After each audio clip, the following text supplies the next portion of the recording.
ఇంట్లోనే తక్కువ కాస్ట్‌లో రంగులెలా తయారు చేయాలో చూసేద్దామా అండి. చాలా బావుంటాయి. శ్రీ రేణుక ఎల్లమ్మ తల్లి జ్యోతిష్యాలయం. మీకెటువంటి సమస్యలున్నా, సందేహాలున్నా సిద్ధాంత్ గారిని ఒకసారి సంప్రదించండి. భార్యాభర్తల సమస్యలు, ప్రేమ సమస్యలు, కుటుంబ సమస్యలు, ఆర్థిక సమస్యలు, వ్యవసాయ సమస్యలు, వ్యాపార సమస్యలు, మీరు కోరుకున్న అబ్బాయి లేదా అమ్మాయి మీ దగ్గరికి రావడానికి ప్రత్యేకమైన పూజలు చేయబడును. స్త్రీ పురుష వశీకరణం చేయబడును. ఇంకా ఎటువంటి సమస్యలున్నా గురువుగారికి ఫోన్ చేసి ఫోన్ ద్వారా జ్యోతిష్యం చెప్పించుకోండి. Phone number 8897741766. సంక్రాంతికి జస్ట్ ₹10లోనే రంగులు ఇంట్లోనే తయారు చేసుకుందామండి. నేను లాస్ట్ ఇయర్ ట్రై చేశాను. చాలా బాగున్నాయి.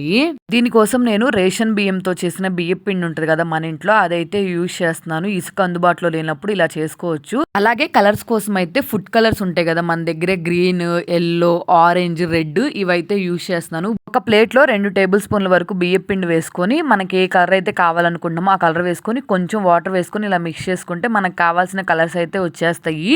ఇవి తడిగా ఉన్నప్పుడు కొంచెం ముద్దగా ఉంటాయి కానీ 2 డేస్ ఎండలో పెట్టేసుకొని తర్వాత చేతితో నలిపేసుకున్నామంటే పొడి పొడిగా చాలా బాగా వచ్చేస్తాయి. డార్క్ కలర్స్ కావాలనుకుంటే కొంచెం ఎక్కువ యాడ్ చేసుకోవాలి. లైట్ కలర్స్ కావాలనుకుంటే కొంచెం తక్కువ కలర్ యాడ్ చేసుకోవాలి. కలర్స్ అయితే అందుబాటులో ఉంటాయి కానీ ఇసుక కావాలంటే అందుబాటులో ఉండదు కదా. అలాంటప్పుడు బియ్యం పిండితో ఇలా ట్రై చేయండి. చాలా బాగుంటాయి. ఎక్కువ కాస్ట్ పెట్టే పని లేకుండా మన చేతితోనే తక్కువ కాస్ట్ లో అయితే చేసేసుకోవచ్చు. పిల్లలతో కూడా చేపియొచ్చు. పిల్లలకి ఒక యాక్టివిటీ లాగా కూడా ఉంటది. కన్ఫామ్ గా ట్రై చేయండి. నచ్చితే మాత్రం సబ్స్క్రైబ్ చేసుకోండి.